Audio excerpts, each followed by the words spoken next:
escuchando Conexión Tele 13 en la 103.3 FM. 6 de la tarde con 38 minutos. Vamos a conversar, hoy día queremos seguir conversando sobre el tema del sistema carcelario, porque a raíz del anuncio del gobierno de la construcción de este nuevo recinto de alta seguridad, como una solución más bien de largo plazo a la crisis de seguridad que hay en el país, ha habido muchísimo debate. En la mañana, Iván Valenzuela conversó con uno de los principales expertos en esta materia y comentaba que efectivamente una cárcel, a contrario de lo que uno pudiera pensar, es un elemento bien importante a tener en consideración cuando tú quieres comenzar a combatir el crimen de una manera sistemática y contundente. ¿Por qué? Primero porque es súper importante que hoy los presos, las personas que están detenidas y sobre todo los representantes de bandas, no consideren que la cárcel es como las nuevas oficinas de su organización delictual. Claro, que operan desde ahí, digamos. Porque están operando de ahí con toda la tranquilidad. Entonces, él decía que era fundamental. Lo primero es cortar la posibilidad de que estas personas pudieran seguir manejando sus organizaciones criminales o delictivas desde la cárcel. Claro, Pablo Ceballos, consultor y investigador internacional en crimen organizado, escribió un libro bien bueno, Un virus entre sombras, la expansión del crimen organizado y el narcotráfico en Chile. Súper interesante la entrevista de hoy más temprano con Iván Valenzuela, para que lo puedan escuchar, está en nuestras plataformas. Así es, y queremos seguir profundizando en el mismo tema y por eso vamos a contactar a esta hora con Mauricio Salgado, investigador del CEP, quien ha escrito bastante y tiene una columna muy interesante sobre también una radiografía del sistema penitenciario, un sistema que él considera desbordado. Mauricio, ¿cómo estás? Muy buenas tardes. Hola, ¿qué tal? Buenas tardes. Muchas gracias por la invitación. ¿Qué tal, Mauricio? Bueno, primero partir con la pregunta más obvia. Este anuncio que hace el gobierno, Mauricio, de la necesidad de crear una nueva cárcel, una cárcel de alta seguridad, de máxima seguridad, para poder combatir el crimen organizado y específicamente las bandas criminales que se han asentado en Chile en los últimos años. ¿Es ese el camino correcto, en tu opinión, Mauricio? Sí, la verdad es necesaria la construcción de un nuevo penal de alta seguridad.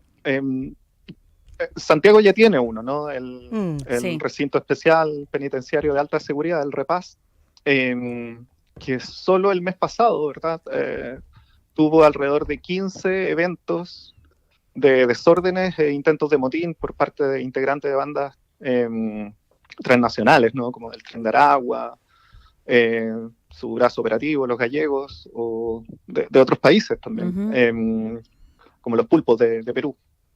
En fin, estos 15 eventos, al menos, ¿verdad?, que conocemos, dan cuenta de que el sistema penitenciario, incluso en aquella cárcel que es considerada la más vigilada del país, la más segura del país, enfrenta desafíos bien importantes y por lo tanto se requiere un penal con métodos, digamos, de separación, de segregación y de mayor seguridad nuevo, que permita alojar a líderes de estas bandas criminales y a reos de altísima peligrosidad.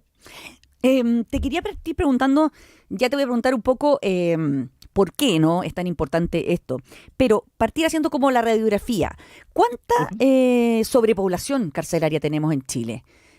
Y especialmente si tienes la cifra en estas cárceles de alta seguridad que hay en el país. En el penal del REPAS hay cerca de 200 plazas, ¿no? Y el gobierno ha anunciado la construcción de un penal con capacidad 500. Para 500 plazas. Sí. El sistema penitenciario en Chile está desbordado, la verdad, en términos físicos. En la actualidad aloja cerca de 60.000 reos, con una capacidad de uso o sobreuso del 135%. Esto es en promedio, ¿no? Existen penales donde esta cifra es mucho más alta, ¿no? Gendarmería considera que un penal está en condiciones de hacinamiento cuando espera el 200% de uso. Claro. Pero tenemos penales como el de Copiapó, por ejemplo, que tiene un 312% de capacidad de uso, Linares con un 227, Taltal con 441, Santiago Sur con 266. Es decir, si bien es cierto el promedio es 135, que es ya sobrepoblado, existen penales que están en condiciones de hacinamiento bien importante. Ahora, tú decías, Mauricio, que en esta primera cárcel de alta seguridad, la que ya existe en Chile, ocurrió este evento en que, claro, hubo un conflicto con los propios gendarmes. Entonces, ¿cómo hacer que esa cárcel y esta que se quiere construir, tenga niveles de seguridad más eficientes, más eficaces? Y si esto va en la línea con esta idea que tiene el gobierno de modernizar Gendarmería, o sea que este proyecto que están planteando no solamente la construcción de la infraestructura, sino que también un proceso completamente 2.0 de Gendarmería, de la preparación de los gendarmes para tratar a este tipo de presos de alta peligrosidad. Exactamente, sí. El desborde no es solamente de las capacidades físicas del sistema penitenciario, sino que además de sus capacidades organizacionales, ¿no? De los procedimientos, normativas, tecnologías, capacidades humanas, que se produce básicamente porque estamos lidiando no solamente con más reos, sino que además con un perfil criminológico distinto, ¿no? Para el cual el sistema, en términos organizacionales, no estaba preparado, ¿no? Entonces, efectivamente, lo que se requiere en la actualidad no es solamente un aumento de la capacidad física del sistema, sino que de una verdadera reingeniería de sus capacidades organizacionales. Y en ese sentido, los anuncios del gobierno van en la línea correcta, ¿no? No solamente aumentar las plazas, que es necesario, es absolutamente urgente, para absorber la demanda y la sobrepoblación que tiene el sistema, que tiene al sistema muy estresado en términos físicos, sino que además en términos de profesionalización de gendarmería y de mejoramiento de sus capacidades organizacionales. ¿Y cómo se hace para lidiar con el tema de esta polémica constante que hay entre la puerta giratoria y la prisión preventiva? Porque lo que todo el mundo espera siempre es que todos los delincuentes o personas que están acusados de un delito, que quizás todavía no han sido condenados, queden en prisión preventiva. Es lo que pide la gente en la calle, pero no hay capacidad para tenerlos a todos en prisión preventiva. Bueno, eso es parte del análisis que hicimos en el CEP, ¿no? En donde tratamos de despejar las cifras y comprender bien el fenómeno. ¿Ya? Lo que ha ocurrido en los últimos años, en los últimos 5 años en particular, no es necesariamente el ingreso de más gente a las cárceles, ¿no? ¿Ya? Sino que es como condenados, dices tú. Un aumento de la proporción de personas que están en prisión preventiva, es decir, en calidad de imputados, y también un aumento de las personas condenadas por delitos graves, como vinculados al narcotráfico o a homicidios, ¿verdad? Ambas categorías penales, por así decirlo, han aumentado en un 80-85% en los últimos años. Lo que genera que las condenas esperadas son más largas, ¿no? En la actualidad, entonces, no es necesariamente que ingresen más personas a la cárcel, sino que las que ingresan lo están haciendo por delitos más graves, y eso implica también una condena esperada más larga. Es decir, el tiempo de reclusión se ha incrementado. Y eso genera un estrés del sistema. Pero no entendí, perdone, Mauricio, en ese sentido la pregunta a la Mónica. Entonces, ¿qué se tiene que hacer con esa gente que está en prisión preventiva y que son peligrosos también?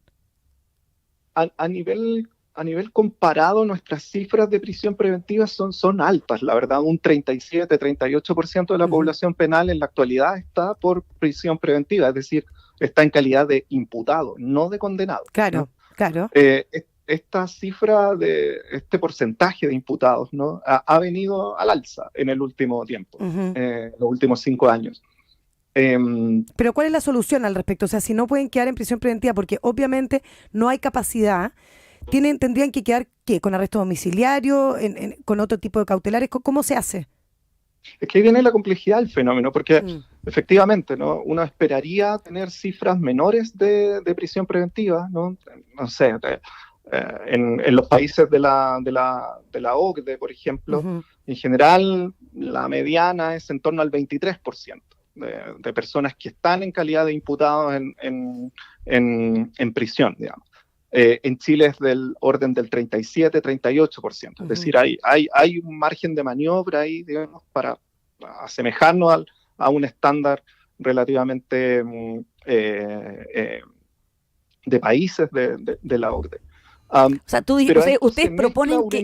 endurecimiento de la actividad criminal, ¿no? Entonces, la situación, la verdad, es extremadamente compleja. Hay que, de alguna manera, equilibrar, ¿verdad?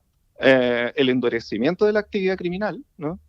Por condenados o imputados por delitos más graves que están ingresando al sistema, con el uso, evidentemente, de medidas alternativas y de mayores grados de distinción entre reos, ya sean calidad de imputados o condenados, que son de baja peligrosidad y aquellos que son de alta peligrosidad. Y en ese sentido también el sistema penitenciario chileno está al debe, ¿no? Tenemos un problema de identificación, por ejemplo, de reos de alta peligrosidad, especialmente en la población penal extranjera. ¿No? Y es muy difícil de clasificar porque muchos de ellos sabe el prontuario. O tienen identidades falsas, claro, o no se conoce su identidad. Claro, entre los elementos de estrés del sistema que ustedes detectaron ahí en el CEP, que hemos hablado que es la capacidad física que tiene el sistema carcelario chileno, exacto, luego el aumento de las prisiones preventivas y el aumento de los delitos más graves, está la mayor presencia de extranjeros en las cárceles, que también es otro estrés a todo lo que es la cultura incluso carcelaria que teníamos en Chile. Exactamente, ¿no? Exactamente. En la actualidad, cerca de un 15% de la población penal es extranjera. Claro, hace algunos años era 2%, ¿no? ¿Cómo? Que hace algunos años atrás era un 2%, era muy baja. Hace pocos años atrás. A comienzos, hace 10 años, ¿verdad? Era en torno al 3,8%, si mal no recuerdo, ¿no? En la actualidad es el 15%, es decir, se ha multiplicado por varias veces, 4 o 5 veces la cantidad de reos extranjeros en el sistema. Y de hecho, si lo piensas, ¿no? Las estadísticas a nivel nacional indican que la población extranjera en Chile es del orden del 8,3%, mientras que la población extranjera penal es casi el doble, ¿no? Es el 15%. Es decir, la población penal extranjera en la actualidad está sobre representada respecto del total país. Y eso estresa aún más el sistema, evidentemente, ¿no? Están ingresando muchos más reos extranjeros al sistema, con complejidades también, claro, que el sistema en términos organizacionales no estaba preparado, ¿no? Reos que no hay certeza de su identidad, que están vinculados al narcotráfico e incluso al crimen organizado transnacional, ¿no? Entonces, efectivamente, ¿no? Es otra situación también, es otro elemento que estresa el sistema, tanto en términos de capacidades físicas como organizacionales. Sí, en reporteos que he hecho previamente sobre cárceles, siempre he escuchado muchos testimonios de personas que me decían que, por ejemplo, producto del hacinamiento, hay reos de menor peligrosidad, por ejemplo, que entran, o de menor prontuario, que entran en prisión preventiva, pero ni siquiera le han asignado una cama, no tienen cama. Entonces, llegan y tienen que dormir donde les manda el reo, normalmente extranjero, que arman como una especie de comando y extorsionan a los propios presos que entran, y que si quieren ver a su familia, si quieren ver a su abogado, si quieren un colchón para dormir, tienen que pagar. Es decir, estar en la cárcel ya no es, he escuchado hoy día a un experto que también entrevistó Iván Valenzuela, ya no es como antes los presos chilenos querían pasar como una pérdida económica, porque no los dejaban seguir robando, entonces querían estar lo menos posible en la cárcel para poder continuar delinquiendo. En este caso como que es un negocio estar en la cárcel. Ese es uno de los riesgos más agudos que tiene el sistema, yo diría, ¿no? Que se puede transformar en daño para los reos, pero también para el resto de la sociedad, ¿no? El que bandas criminales tomen el control de las cárceles, ¿no?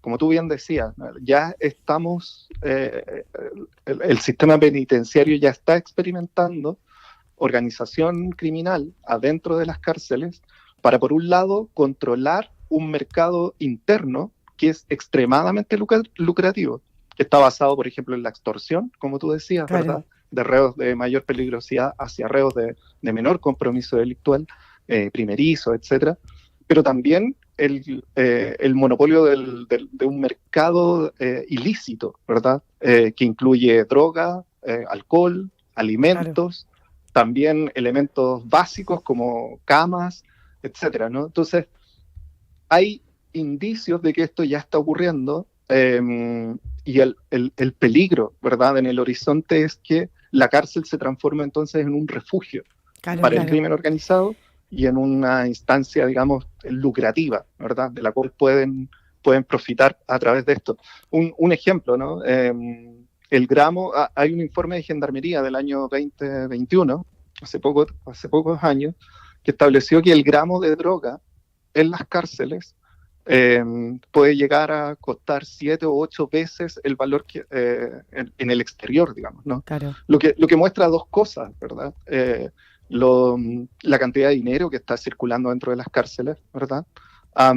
Y lo lucrativo que es este negocio, y de muy bajo riesgo, evidentemente, porque hay un mercado cautivo al interior de las cárceles. Chuta, sí, más del 80% de la población penal en Chile tiene uso problemático de drogas ilícitas, digamos, ¿no? Esa población no está siendo tratada ni médica ni psicológicamente, ¿no? Claro. En los penales. Y por lo tanto, estas bandas lo que hacen es capturar un mercado cautivo, y que es muy inelástico frente a los precios que les cobren. Claro, no tienen alternativa. Muy preocupante la situación. Mauricio, solo para cerrar, porque tenemos que ir, ¿no? Solo en tu opinión de experto, saber si consideras que instalar esta nueva cárcel en Pedro Montt, como ha determinado el gobierno, o sea, que esté todo junto en términos de un sistema penitenciario, resulta más eficiente y genera un impacto más acotado. ¿Tú estás entre los que piensan así? Todo indica, ¿verdad? Los primeros estudios que ha hecho el Ministerio de Justicia, este es un tema que se venía estudiando hace varios meses ya, ¿no? El ministro Cordero, de hecho, Luis Cordero de Justicia, ya lo había anunciado, la necesidad de un penal de alta seguridad, y que probablemente se iba a estar ahí en la zona aledaña al centro de justicia. Y todo hace pensar que en términos logísticos, ¿verdad?, de conveniencia, digamos, de movilización de recursos, de eficiencia del espacio, también de construcción, de modo que sea esto relativamente rápido. Construir una cárcel no es rápido, pero dado que va a estar en una zona central muy bien conectada y con todos los servicios, agua potable, electricidad, qué sé yo, acceso a comunicaciones, todo hace pensar que es el lugar indicado. Esto evidentemente genera un problema político, ¿no? Los vecinos, ningún vecino quiere una cárcel cerca, digamos, ¿no? Y este sería un penal adicional para reos de altísima peligrosidad vinculados al narcotráfico, al crimen organizado. Entonces, efectivamente, ¿no? Es algo que debe resolverse en términos políticos, pero al menos en términos como de la logística y de la organización del sistema, parece lo más adecuado. Perfecto. Instalarla ahí. Muchísimas gracias, Mauricio Salgado, investigador de CEP, por conversar con nosotros